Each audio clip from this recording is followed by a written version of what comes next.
sur la Chine, il ne s'agit pas de défendre la Chine pour défendre la Chine, mais il y a une réalité quand même. C'est que si effectivement, il y a 25 ans, elle ne produisait que à peu près 10 à 15% de l'acier mondial et qu'aujourd'hui, 25 ans plus tard, elle en produit 54%, plus de la moitié de l'acier produit dans le monde est produit en Chine, c'est une réalité. Mais encore faut-il mettre le second chiffre à côté. C'est que sur ces 54% de production mondiale qui est faite en Chine, 93% de cette même production est utilisée sur le territoire national chinois.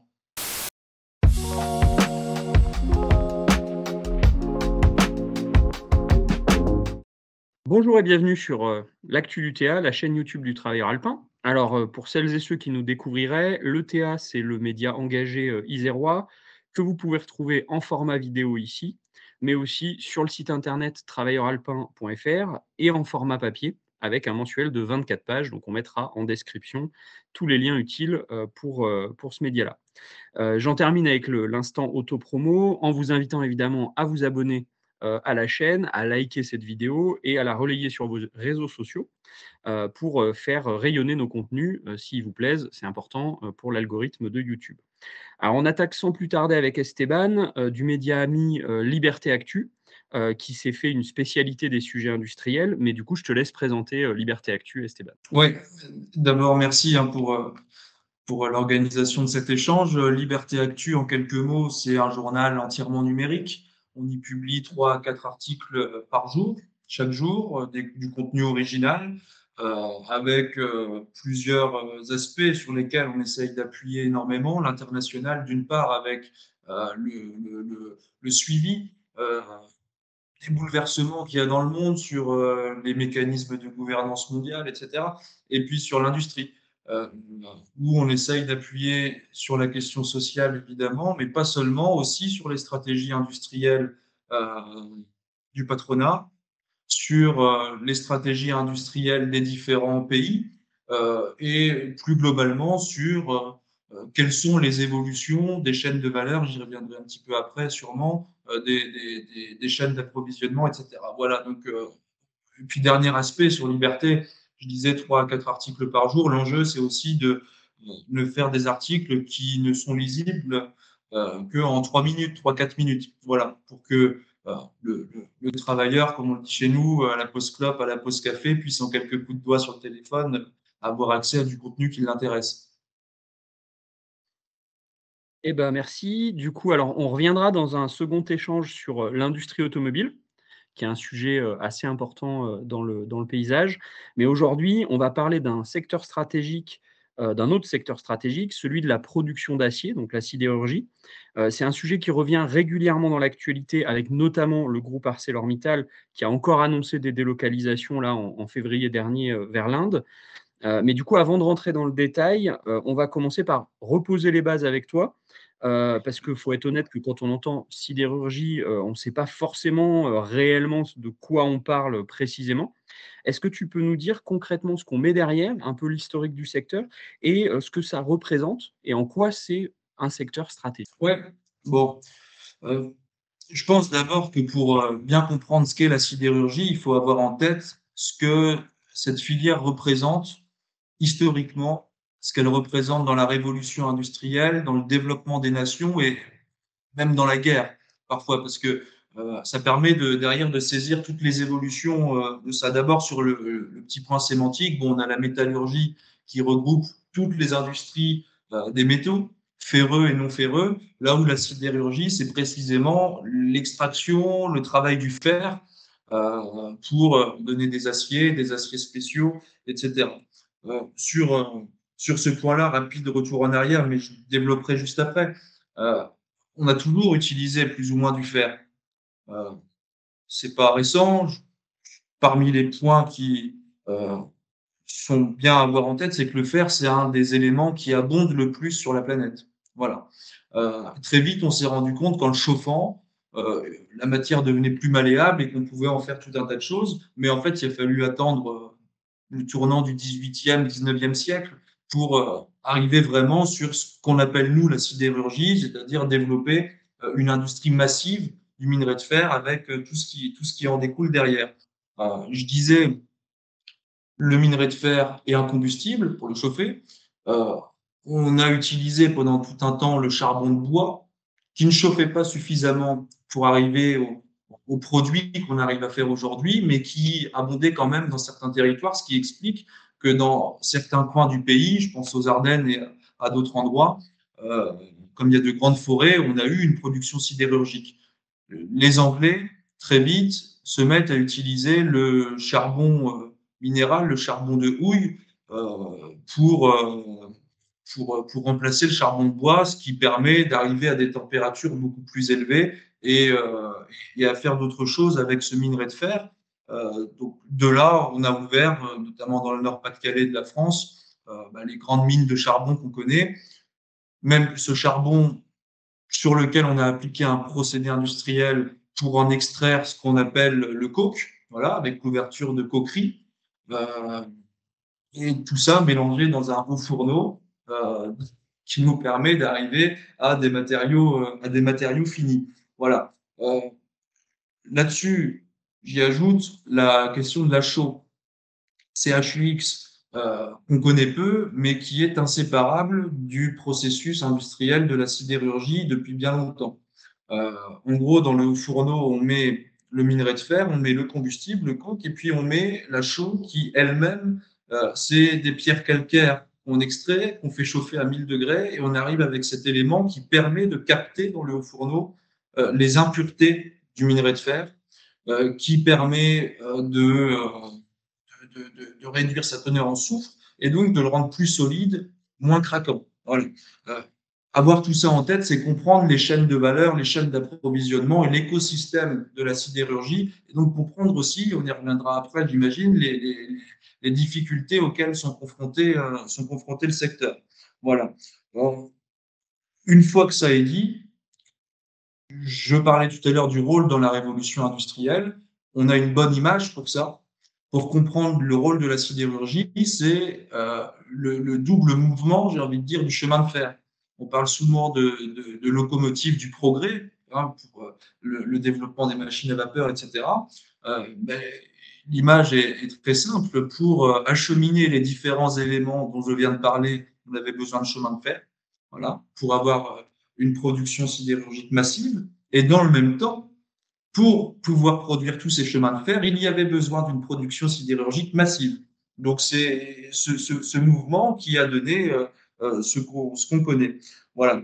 Euh, Rapidement là-dessus sur le procédé, donc je disais, sort du haut fourneau euh, la fonte brute, liquide, avec le mélange que je viens d'évoquer. Derrière, on arrive sur des processus secondaires où il y a une phase d'affinage, où on réduit la concentration en oxygène de cette fonte pour arriver à de l'acier. On affine, on lamine et on fait tout un tas de produits, des brames, des lingots et parfois des alliages pour faire, on peut y mettre du nickel, on peut, voilà.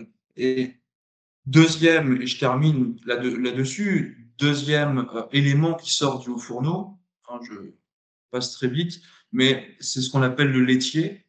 Le laitier, c'est quelque part tout le mélange d'impuretés qu'aura capté cette chaux. Et ce laitier est un élément, un résidu du processus sidérurgique qui permet de remplacer dans l'industrie du ciment, notamment, le clinker, une espèce de sable qui est très, très, très polluant, enfin, très émetteur, gaz à effet de serre en tout cas. Et donc, par les résidus du processus sidérurgique, on arrive à décarboner notamment l'industrie cimentière. Alors, un petit peu sur, j'essaye de faire un grand panel, disons, de l'importance de la sidérurgie sur l'utilisation qu'on en a. Il suffit de regarder autour de nous. De l'acier, il y en a partout, boîtes de conserve, tables, absolument partout. Et puisque je parlais de développement des nations et développement du commerce, l'acier, c'est nécessaire pour faire toutes les infrastructures, les ponts, quelquefois les routes, nécessaire pour faire les navires qui servent au commerce, voilà. Nécessaire aux bâtiments, bien sûr. Dans l'industrie de la défense, je parlais de guerre tout à l'heure, mais évidemment, les armes, les blindés, les avions, les obus, tout ça est fait d'acier. Hein, c'est pas C'est pas quelque chose qu'on peut éluder. Et puis, sur le développement encore aujourd'hui, parce que on n'est pas dans une question passée. Euh, Centrales nucléaires, ça se fait avec de l'acier aussi.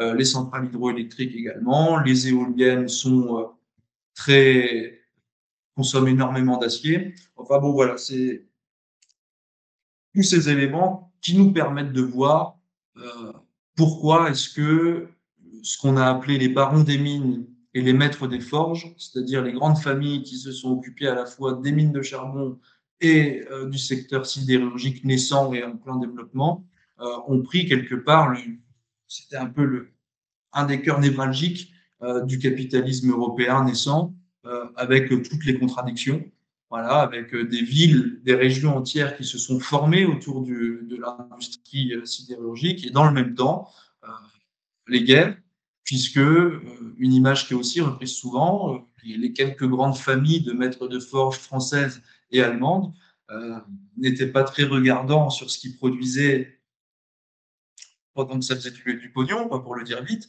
et les Allemands, par exemple, vendaient très bien l'épée aux Français et le bouclier aux Allemands pour qu'ils puissent se protéger de l'épée française. Mais tout ça venait des mêmes usines et des mêmes hauts fourneaux. Voilà, je pense, pour donner un peu les éléments sur l'aspect stratégique de ce secteur qu'est la sidérurgie. Alors merci, comme ça on situe un peu mieux à la fois, comment c'est produit et puis on voit finalement que c'est un secteur, qui reste stratégique, grosso modo. Alors tu vas sûrement nous en dire plus. Il y a un nom qui revient beaucoup évidemment, depuis quelques années, c'est ArcelorMittal. Est-ce que tu peux du coup au travers ça nous dire déjà c'est qui?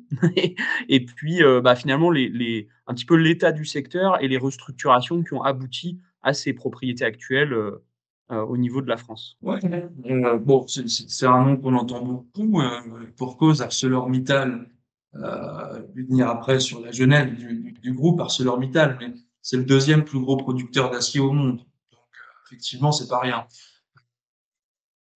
Je parlais des grandes familles de maîtres de forge. On a eu, en gros, en France, deux grandes familles, Schneider, Creusot et famille de Wardel, Lorraine, et près dans le Nord. Au fur et à mesure, au rythme des krachs boursiers, des crises financières, des guerres, des destructions des appareils productifs, l'État a toujours remis un petit peu la main à la poche pour réparer l'outil sidérurgique, tellement il est stratégique et nécessaire. Bon, euh, à la Libération, il y a reprise en main des entreprises collaborationnistes. En 1948, il y a la création d'Usinor, un nom qui reste dans certains endroits de France encore un petit peu présent. Et durant toutes les 30 glorieuses, années 50, 60, 70, il y a la création d'un certain nombre d'entités. Je pense à la Solac en Lorraine, qui s'était fait une spécialité de développer le laminage avec de nouveaux outils. Mais deux grands groupes, Usinor, Sassilor, voilà, sur la région Lorraine et sur la région Nord-Pas-de-Calais. Euh, Deux grands groupes qui vont être fusionnés par l'État, au rythme, encore une fois, des crises financières et des crises du secteur. Dans le même temps, en Espagne, on a une boutique assez conséquente, un groupe assez conséquent, Aceralia, et un groupe luxembourgeois qui s'appelle Arbed, aussi groupe sidérurgique. Le mélange des trois noms, Usinor, Sassilor, Aceralia et Arbed, donne Arcelor en 2002, avec la fusion de toutes ces entités de différents pays pour faire une espèce de consortium géant de l'acier européen. Dans le même temps, il y a un entrepreneur indien, Lashki Mittal, qui développe une activité sidérurgique, notamment dans les anciennes républiques soviétiques, voilà, où il récupère dans l'Europe de l'Est, mais aussi sur l'autre coin de la planète, en Indonésie, il commence à faire du business là-bas. Il récupère à petit prix quoi, les anciennes productions et monte un petit empire qui deviendra Mittal Steel. Arcelor en tant que tel ne tient que 4 ans, puisque en 2006, Mittal Steel fait une OPA sur Arcelor, qui devient donc ArcelorMittal. Voilà, ça c'est la genèse du groupe. Pour avoir en tête, je passe sur tous les éléments qu'on connaît mieux, le combat à Florange dans les années 2010, à Condrange, etc. ArcelorMittal, aujourd'hui, c'est un groupe, je disais, qui est deuxième plus grand sidérurgiste mondial, qui est présent dans plus de 60 pays, ce qui n'est pas rien. C'est une entreprise qui reste plus ou moins intégrée, on dit, c'est-à-dire que contrôle autant l'extraction du minerai de fer que la fabrication des produits finis. Voilà. Il y a des sous-traitants, bien sûr, hein, notamment dans la production de chaux dont on parlait tout à l'heure, mais c'est une entreprise qui reste plus ou moins intégrée. Voilà. C'est une entreprise qui aujourd'hui est en pleine expansion, contrairement à ce qu'on pourrait croire, nous, Européens, qui se développe beaucoup aux États-Unis, notamment, avec dans ces derniers rapports un segment, ça, un objectif, une stratégie qui s'appelle North America, bon, où ils ont annoncé il y a 3 mois maintenant, en fin d'année 2024, début 2025, un investissement dans une grande usine de tôle magnétique. C'est certains procédés de minage qui permet de faire un produit qui sert énormément aux énergies renouvelables notamment. Donc il y a des investissements assez conséquents qui se font aux États-Unis. Il y a des investissements très conséquents qui se font au Brésil euh, dans la décarbonation, sur certains sites brésiliens, la volonté de doubler la capacité de production, ce qui n'est pas rien. Et là, j'y reviens après, mais c'est l'analyse qu'on en fait, en tout cas avec le travail qu'on fait avec Liberté Actu, une volonté de recentrer les activités à chaud pour ne laisser en Europe que les activités à froid. C'est pour ça que je me suis permis de développer un petit peu tout à l'heure le processus, puisque la sidérurgie, ça reste quand même assez large. Et entre avoir un haut fourneau dans lequel on met la chaux, le combustible et le minerai de fer et recevoir des brames d'acier, des lingots d'acier qui auraient été produits au Brésil pour simplement le faire passer dans un laminoir en France, c'est quand même pas tout à fait le même nombre d'emplois, les mêmes activités, les mêmes savoir-faire. Voilà un petit peu ce qu'on voit. Et euh, aussi en Inde, où ArcelorMittal se développe depuis peu par le biais d'une co-entreprise avec Nippon Steel, qui est le géant sidérurgique japonais, euh, où voilà, l'activité sidérurgique se développe beaucoup là-bas. Selon les quelques éléments qu'on a, euh, Mittal n'est pas forcément le bienvenu dans son pays natal. Voilà, il doit passer par ce qui en dit beaucoup, hein. Il doit passer par une co-entreprise avec les Japonais. Euh, Aussi, j'y reviens après, question du peu, les investissements de Arcelor, avoir la stratégie, les finances du groupe en liste, même si je nuance un petit peu ça, parce qu'en réalité, il y a une stratégie de très long terme pour Arcelor qui est d'épuiser les appareils productifs nationaux. C'est-à-dire qu'en France, l'appareil productif a été plus ou moins remis en état dans les années fin 70, début 80, hein, au moment où il y avait Saskilor-Usinor. La durée de vie d'un haut fourneau, c'est durée de vie sans, comment dire ça, sans réinvestissement massif, c'est une quarantaine d'années, 40-50 ans. Faites le calcul, 80-2020, Arcelor maintenant décide qu'il n'investira pas un seul copec dans l'appareil productif français, dans l'appareil productif européen, et qu'il ira s'installer ailleurs, là où les outils sont neufs. Et donc là, il y a une stratégie de long terme. On ne peut pas seulement parler de stratégie court-termiste pour Mittal. Là, il y a une stratégie de très long terme qui est épuiser l'appareil productif des nations. Euh, un élément, je pense, est important à avoir en tête. La stratégie de court terme, c'est la stratégie à proprement financière. Je reviendrai dessus après, mais Vital a un objectif public en la matière, c'est reverser en rachat d'actions 50% de son cash flow. Voilà. C'est-à-dire une entreprise qui, bien sûr, doit se baser, puisque c'est une boîte sidérurgique, sur des bases matérielles, sur un appareil de production matérielle, mais disons que dans l'absolu, l'enjeu, c'est plutôt de faire fructifier les cours en bourse et pas tellement de produire un bel acier de meilleure qualité et de faire grandir l'entreprise. Ça, c'est les différents points qu'on arrive à pointer, nous, notre travail sur le secteur. Après, et j'en termine rapidement là-dessus, il y a la question de l'énergie quand même, parce que c'est un des arguments de Mittal. La sidérurgie, c'est un des secteurs les plus énergivores, électro-intensifs quand il s'agit d'électricité. Il se trouve qu'en France, on a une énergie de bonne qualité et peu chère, bon marché grâce à notre parc nucléaire, ce qui est une très bonne chose et ce qui, dans l'absolu, pourrait nous donner un avantage compétitif, pour employer leur terme. Bon. Notamment par rapport à l'Allemagne. On n'a pas le détail, parce que tout ça se fait par le biais de contrats. Mais il semblerait que Solar, comme tout un tas d'autres industries stratégiques, ne paye pas le mégawattheure au prix de production du mégawattheure. Il est avantagé sur le sujet.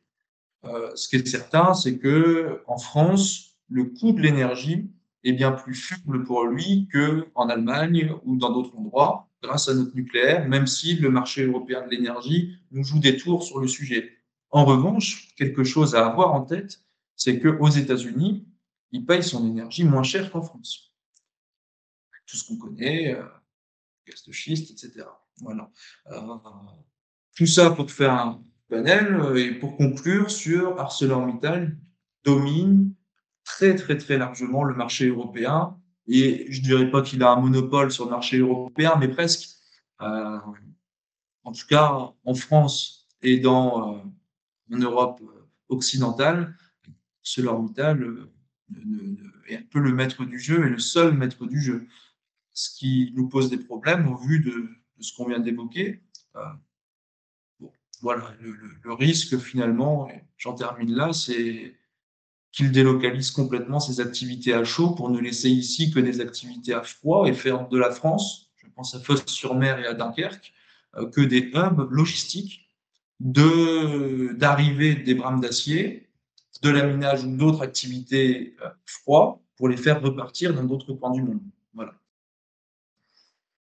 Alors du coup, on mesure bien le risque, avec finalement le côté dépendance, du coup aux importations, qui se présenterait là. Alors il y a un truc qui ressort souvent dans les médias, distillé un petit peu par le groupe, mais pas que, c'est, la fameuse concurrence chinoise qui casserait les prix. C'est un truc qu'on entend beaucoup. Est-ce que tu peux nous dire, ce qu'il en est? Est-ce que, c'est une réalité ou est-ce que c'est une fable? Et du coup, ça permet de compléter un petit peu sur la structure du marché mondial, pour voir un peu comment Arcelor se situe et quelle est la situation du marché mondial et de l'Europe là-dedans. Ouais.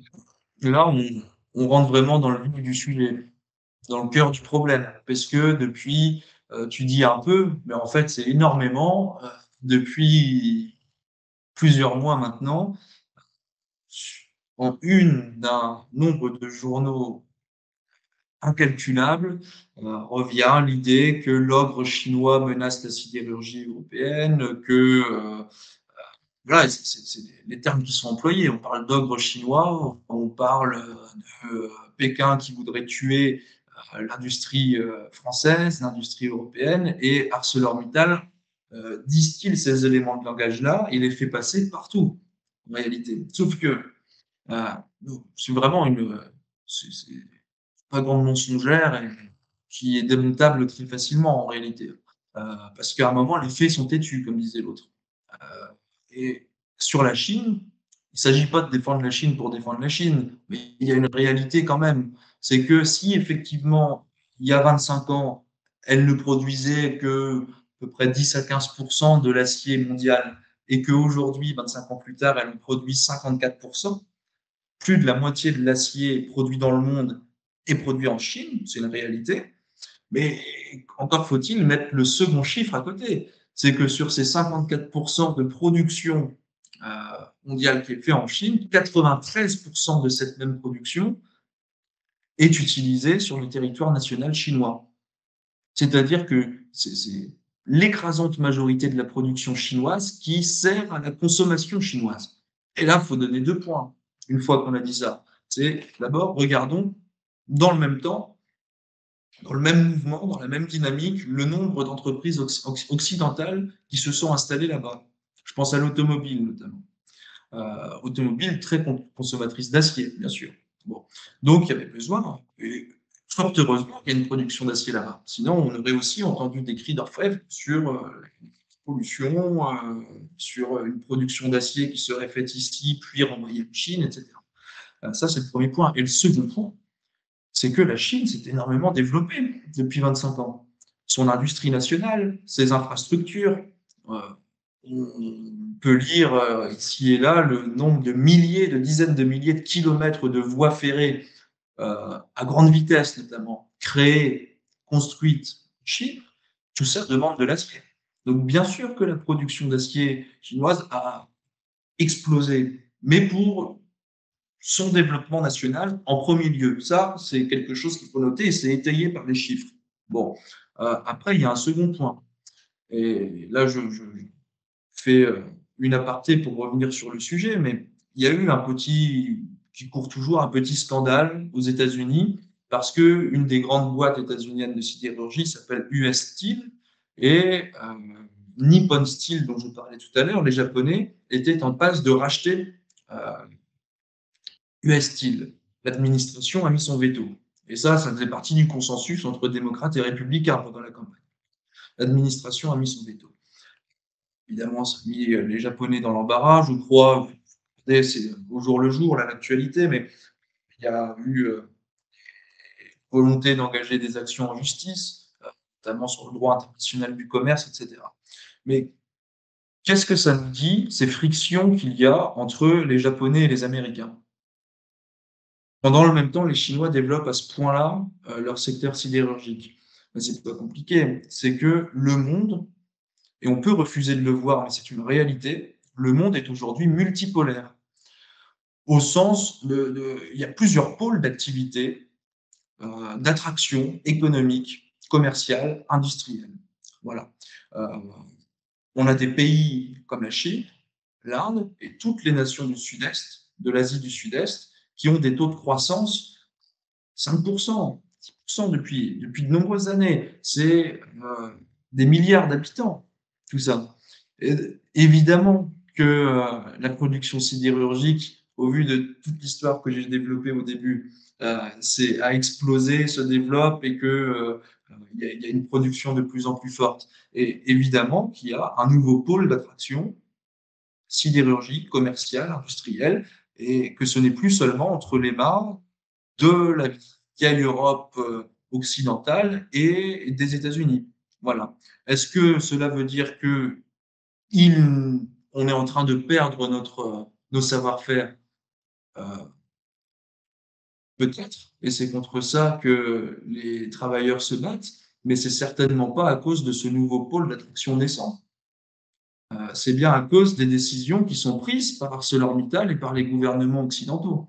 Voilà.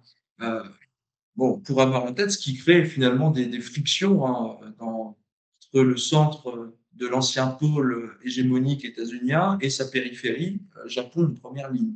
Voilà. Euh, une fois qu'on a dit tout ça, sur la Chine, pour revenir à ça plus précisément, ce qu'on voit sur les chiffres, c'est que les exportations d'acier euh, chinois sont tendanciellement en baisse depuis 15 ans, en réalité. Courbe baisse. Les exportations d'acier chinois sont bien moins élevées aujourd'hui qu'il y a 15 ans. Et c'est une dynamique continue. Dans le même temps, les exportations d'acier indien euh, se développent énormément vers l'Europe.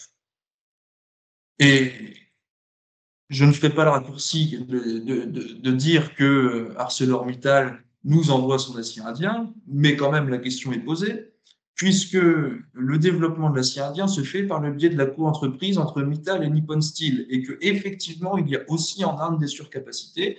Et pourquoi est-ce que l'Europe ne serait pas comment dire ça, une poche pour envoyer ces surcapacités? C'est une question qui se pose. En tout cas, les chiffres sont très clairs. Les courbes se sont désormais croisées. Il y a plus d'exportation d'acier d'Inde que de Chine. Ça, c'est quelque chose qu'il faut, je pense, avoir en tête. C'est les chiffres douaniers. Hein. C'est les douanes qui nous renseignent là-dessus. Une fois qu'on a dit ça, je pense qu'on ne touche pas encore complètement à la vérité. Parce que ce serait trop facile de dire c'est la faute des Chinois, ce serait trop facile aussi de dire c'est la faute des Indiens. Euh, En réalité, les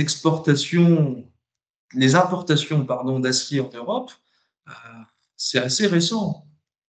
Jusqu'en 2014, l'Europe produisait globalement ce qu'elle consommait en acier. Alors évidemment, après, il y a les questions de certains alliages spéciaux, des aciers spéciaux qui se font ici et pas ailleurs, et donc il y avait des dynamiques d'importation, d'exportation, mais globalement sur l'acier, dans son entièreté, sur toute la filière, jusque 2014, l'Europe produisait autant qu'elle consommait.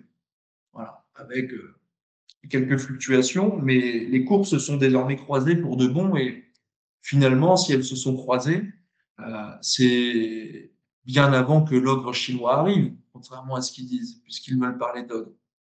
C'est bien parce qu'on a détruit des capacités de production en Europe. En France, on a fermé des hauts fourneaux. En France, en Allemagne, en Italie, ailleurs, on a fermé des hauts fourneaux. On a arrêté parfois de faire de la recherche et du développement sur certains segments du secteur, et on produit beaucoup moins d'acier. Euh, Ça, c'est quelque chose auquel il faut, voilà, des faits qu'il faut mettre aux yeux de tout le monde. C'est ce qu'on pense, en tout cas. Euh, sur la Chine, pour conclure là-dessus, est-ce qu'il y a surproduction d'acier en Chine? Certainement, si on entend surproduction par plus de production que de consommation, y compris sur leur territoire national. Euh, D'ailleurs, le gouvernement chinois a pris une résolution, quelques mesures il n'y a pas plus de 2 mois pour mettre fin à cette surproduction, c'est-à-dire, c'est des mots pour dire rééquilibrer la production en fonction de la demande. C'est plus que ça. Par contre, est-ce qu'il y a concurrence déloyale de la part de la Chine? Ça, on est obligé de dire non. On est obligé de dire non. Parce que la Chine ne vend pas moins cher son acier à l'Europe qu'elle ne le vend sur son territoire national. Et parce que si la Chine arrive à vendre de l'acier, le gros groupe chinois, il s'appelle Baowu, et c'est le premier sidérurgiste mondial juste devant Arcelor, mais en Europe, c'est à peine 5% de part de marché. C'est vraiment très minime. Mais si Baowu arrive à vendre de l'acier en Europe, c'est parce qu'il est en quantité suffisante et au bon moment et de meilleure qualité. Et ça, Mittal ne le dit pas, mais l'acier chinois est désormais de meilleure qualité. Parce que quand lui épuise les appareils productifs nationaux, sous-investit, a une logique de rentabilité très forte, actionnariale. Dans le même temps, les Chinois, de la même manière que sur l'automobile, on y reviendra dans une autre discussion, euh, planifient sur 20 ans, 30 ans, 40 ans, et ont bien compris que, y compris pour répondre à leurs besoins en matière de logement, on parlait d'infrastructure tout à l'heure, euh, ils auraient besoin d'une production d'acier suffisante et d'acier de bonne qualité, et dans des conditions de travail qui s'améliorent sans cesse. Voilà. Donc aujourd'hui, on a des outils en Chine, des process de production dans la sidérurgie qui sont ultra modernes, euh, et qui sont de plus en plus décarbonés. Mais ça, j'y reviens après. Évidemment, quand on met les deux situations face à face, Mittal fait difficilement le poids face à ça. Voilà. Mais moi, j'aurais tendance à dire que, puisqu'on parle beaucoup de concurrence déloyale, en réalité, c'est ArcelorMittal qui se met lui-même en situation euh, de ne pas pouvoir concurrencer les Chinois. Sous-investissement, avec sa logique de rentabilité, comme je l'ai dit, et puis avec tout ce qu'on a développé.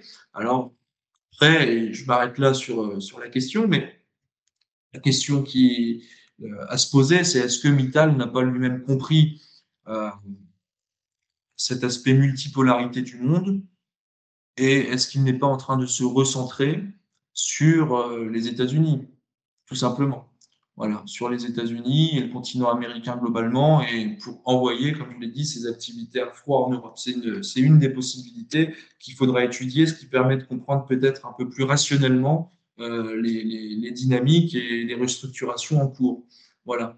Euh, J'ajoute un tout dernier point, parce que c'est important à avoir en tête, il me semble.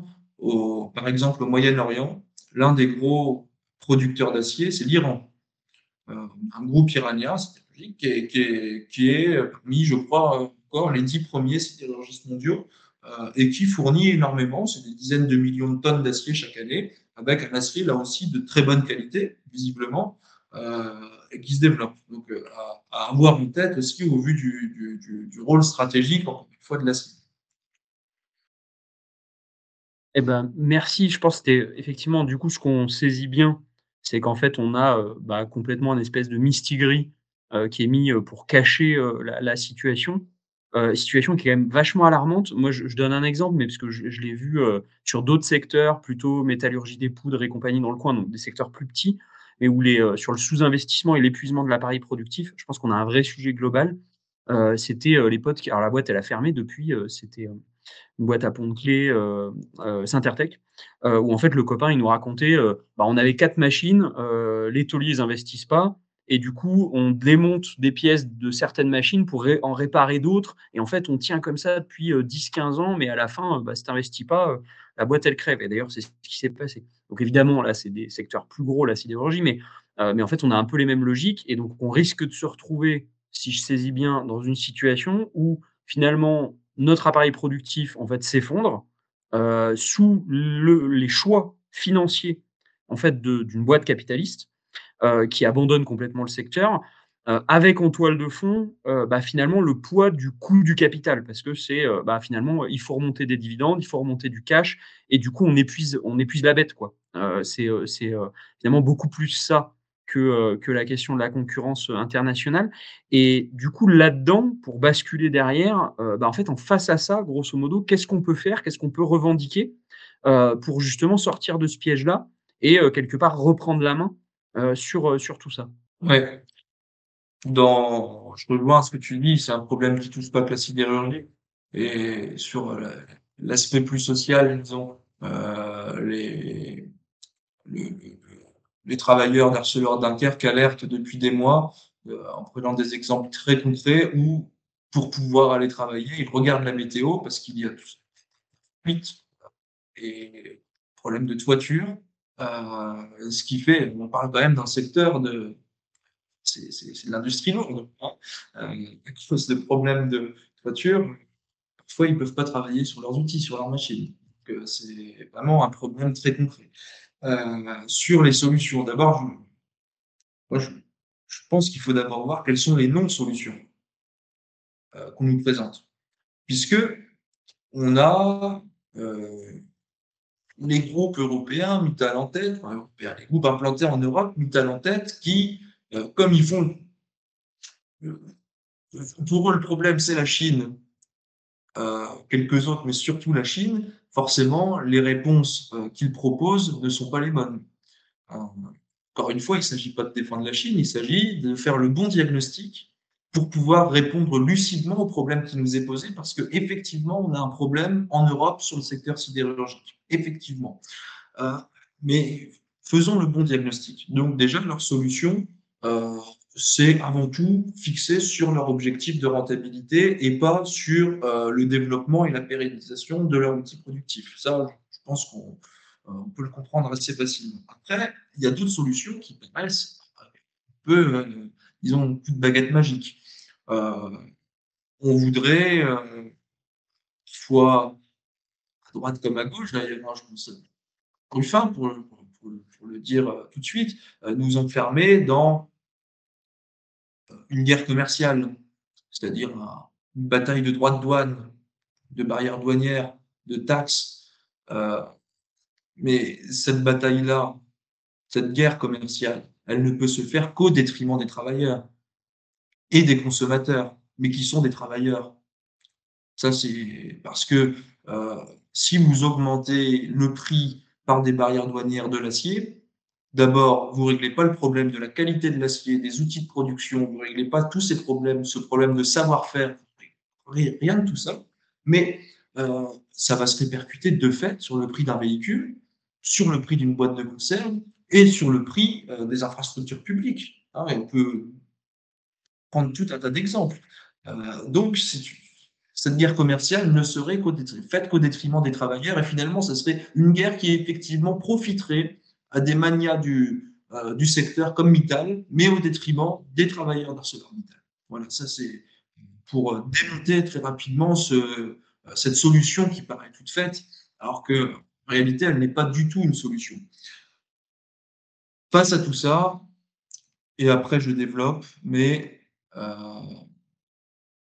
la nationalisation est la seule solution de la sidérurgie.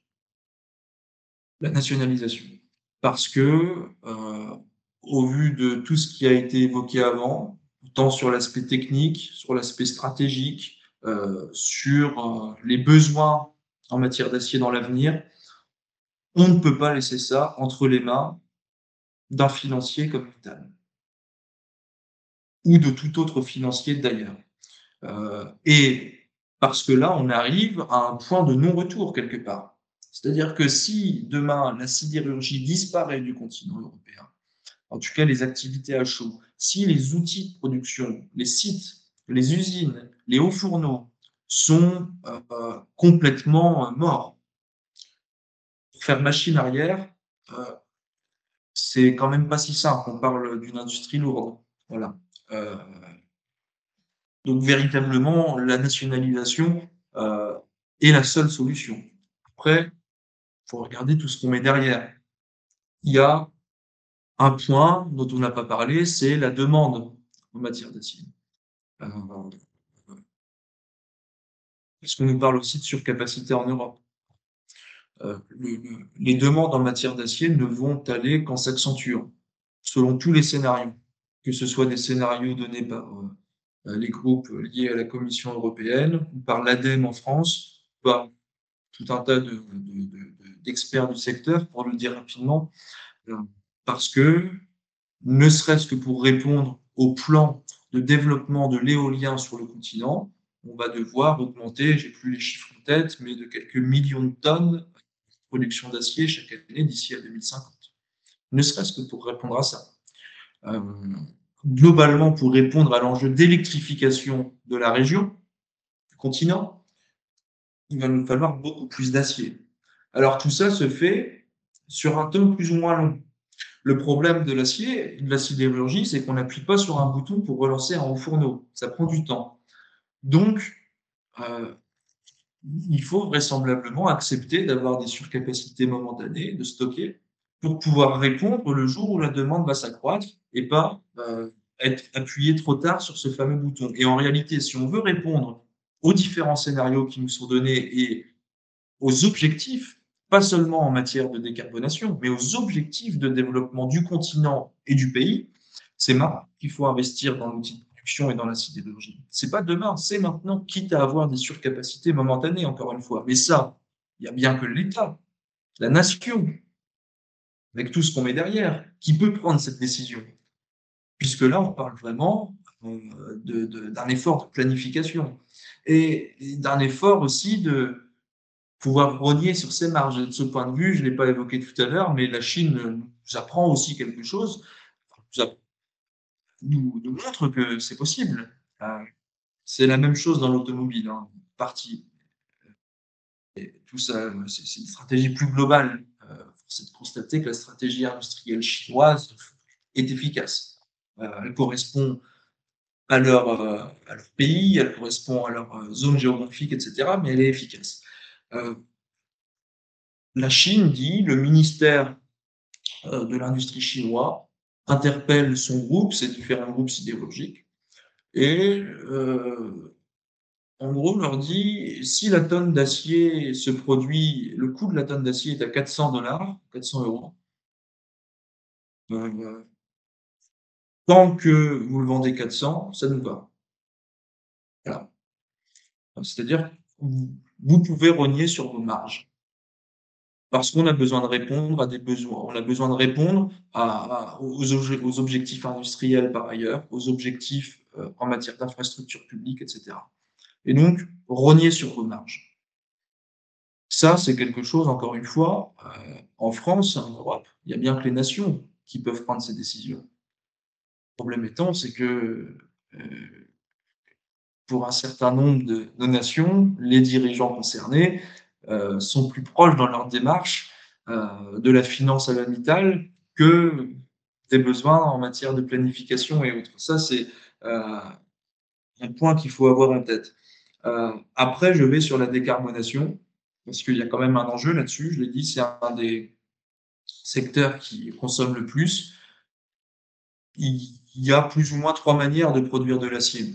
Vous avez les hauts fourneaux, originels, ceux dont on a parlé tout à l'heure, qu'on utilise encore, avec les 3 éléments et un peu plus, avec l'ensemble des métiers et des savoir-faire qui y sont liés.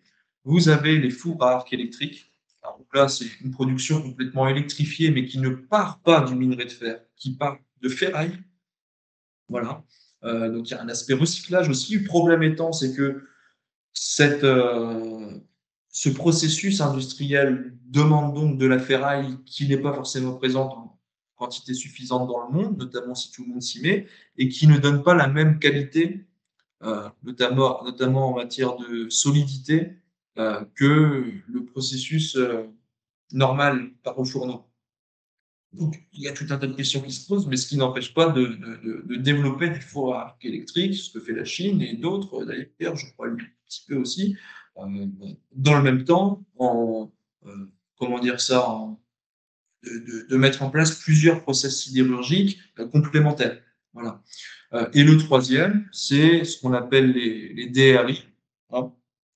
Et là, c'est une réduction chimique sans fusion, c'est-à-dire qu'il y a beaucoup moins de gaz à effet de serre, d'émissions de gaz à effet de serre. Euh, mais encore une fois, c'est toujours la même question. À partir de quelle énergie est-ce qu'on fait ça? La solution la plus vertueuse, c'est de le faire à partir d'hydrogène. C'est ce dans quoi investir ArcelorMittal au Brésil. Et c'était justement le projet d'ArcelorMittal pour Dunkerque qu'il a abandonné il y a 6 mois maintenant. Un projet qui était à 1,5 milliard d'euros. L'État français avait déjà signé l'enveloppe pour subventionner à hauteur de 850 millions, c'est-à-dire une bonne moitié. Et Arcelor, du jour au lendemain, a dit qu'il suspendait, ce qui, en général, dans l'industrie, veut dire j'arrête complètement, j'abandonne, son projet de ce qu'on a appelé le projet de décarbonation, mais qui correspondait en fait à ça, c'est-à-dire faire perdurer un petit peu les hauts fourneaux, notamment le HF4 à Dunkerque, et dans le même temps développer un DRI, etc. Euh, Ce qui laisse, puisque ça a été abandonné, maintenant qu'on a développé ce à quoi ça correspondait, on comprend tout de suite mieux l'inquiétude des salariés et des travailleurs d'Arcelor à Dunkerque et à Fos-sur-Mer. Arrêter un projet pareil sans réinvestir dans l'outil de production originel que sont les hauts fourneaux, ça veut dire potentiellement la fin de la production à chaud dès 2030. Ça ne veut pas dire autre chose, parce qu'à un moment, ça, voilà, je ne suis pas sur un bouton produire. Euh, Autre question qui est posée pour revenir très vite sur la chaîne de valeur et la chaîne d'approvisionnement, je parlais du laitier tout à l'heure, que donne euh, la chaux dans le haut fourneau avec les impuretés qui peut aller dans l'industrie du ciment notamment. Euh, S'il n'y a plus de haut fourneau, on n'a plus différemment ce laitier. Et donc, si on fait une rupture et non pas une transition, ça veut dire qu'on abandonne l'idée de faire des hauts fourneaux. De fait, on recarbone la production de ciment. C'est comme ça que je disais tout à l'heure, important à avoir en tête les grandes lignes, les grands principes de la chaîne d'approvisionnement et de l'écosystème. Parce que, et là encore, ça, enfin, je veux dire, il y a bien qu'un État et une nation pour pouvoir répondre globalement à tous ces enjeux-là. C'est-à-dire, comment est-ce qu'on décarbone l'acier? Comment est-ce qu'on répond à une demande qui va aller en s'accélérant? Et comment est-ce qu'on répond en même temps à ne pas perturber la production de ciment? Je ne vois pas de quelle autre manière que la nationalisation pour arriver à ça. Et encore faut-il avec cette politique-là qui serait menée au bout. Voilà, rapidement. Et puis, euh, dire quand même que tout ça nécessite des coopérations. Alors, je vous parlais de guerre commerciale tout à l'heure. À l'inverse des logiques d'affrontement, peut-être faudrait-il aller dans des logiques de coopération. Euh, et logique de coopération, ça suppose aussi de paix. C'est bête, mais ça va mieux en le disant. Euh, voilà. On en parlera sur l'automobile, mais nous n'avons aujourd'hui, en tout cas les travailleurs du pays, le peuple français n'a rien à gagner à rentrer dans une logique d'affrontement avec la Chine notamment, que ce soit sur l'automobile ou la sidérurgie. Tous les éléments que j'ai développés avant. Voilà. Bien, merci. Du coup, alors on mesure bien, avec tout ça, bah, les grands dangers là qui se présentent, et y compris la catastrophe écologique. Parce que en fait, ça, c'est un truc sur lequel, j'insiste, aussi, c'est en fait, on a un peu cette idée qui a été développée dans les années 90, et qui est encore résiduelle de, «Oh bah, il y a les industries polluantes, il faut un pays sans usines parce que comme ça on polluera pas». En fait, là, ce que nous promet Mittal en substance, c'est, bah, qu'on se retrouve à importer, de l'acier, des États-Unis ou d'Inde, produit avec des centrales à charbon ou à gaz de schiste ou machin, des trucs bien dégueulasses, à transporter en plus avec tout le temps de transport, parce que c'est quand même lourd quoi. Donc, faut un peu de carburant pour faire fonctionner les bateaux, quoi. Donc du coup, enfin voilà, un désastre écologique, là où la localisation, à proximité sur le continent des capacités de production, bah, ça permet d'éliminer toutes les la question du transport, en grande partie et en même temps, bah, de produire ça avec une énergie, qui est décarbonée, ce qui quand même, bah, grosso modo, c'est une grosse part, pour des industries comme ça, c'est une grosse part du bilan carbone. Ça, c'était, à mon avis, important à se le dire. Donc, bah, merci encore. On y voit un petit peu plus clair sur tous ces enjeux. C'est pas une paille. Ça nous démontre aussi que ce sujet-là, bah, en fait, il concerne pas que les travailleurs du secteur, parce qu'on est un peu sur la mère de toutes les industries, en partie avec l'énergie évidemment, mais donc du coup ça, bah, je pense, là en Isère notamment, on n'a pas de sidérurgie, mais on a, plein de boîtes, en fait, un peu de transformation, mais on a plein de boîtes, dans la métallurgie, la transformation et compagnie. Bah, en fait, si la sidérurgie en Europe est liquidée, bah, concrètement toutes ces boîtes, elles vont être impactées. Donc on est vraiment sur des logiques d'effets dominos et de chaînes. Du coup, on se donne rendez-vous, prochainement donc pour un second échange sur l'industrie automobile, spécifiquement, qui est aussi un secteur important qui représente, je crois, 20 du PIB. J'avais chopé ça dans vos chiffres, mais je dis peut-être une connerie, mais en tout cas, c'est beaucoup, grosso modo. Et puis j'en profite aussi pour les Isérois, qui nous regarderaient, avant le 17 mai, pour vous annoncer que, du coup, les communistes de l'Isère organisent, une grosse journée d'études sur les questions industrielles, du coup le 17 mai, à Grenoble, du coup dans nos locaux, où on aura plusieurs tables rondes sur les enjeux justement d'essayer de prendre de la hauteur sur, ce qui se passe dans les différentes boîtes, comprendre les logiques et surtout construire des logiques alternatives et des propositions politiques. Donc plus d'infos en description et très bientôt sur les réseaux sociaux. Bah, on espère pour vous qui nous avez suivis, du coup, en vidéo que, l'épisode vous aura plu. Merci de l'avoir suivi. Donnez-nous évidemment votre avis en commentaire, vos petits retours d'expérience aussi et comme d'habitude, les gestes simples, mettez un j'aime, partagez cette vidéo sur vos réseaux sociaux et abonnez-vous à la chaîne pour, soutenir ce qu'on fait et suivre les prochaines actus. On vous invite aussi évidemment à vous abonner à Liberté Actu, si vous êtes intéressé notamment sur les sujets industriels, mais pas que, Esteban en a parlé, et au Travailleur Alpin pour les Isérois, parce qu'on ne se passera pas du papier et c'est toujours sympa de recevoir le mensuel. Sur ce, bah, merci encore Esteban et puis, à très bientôt.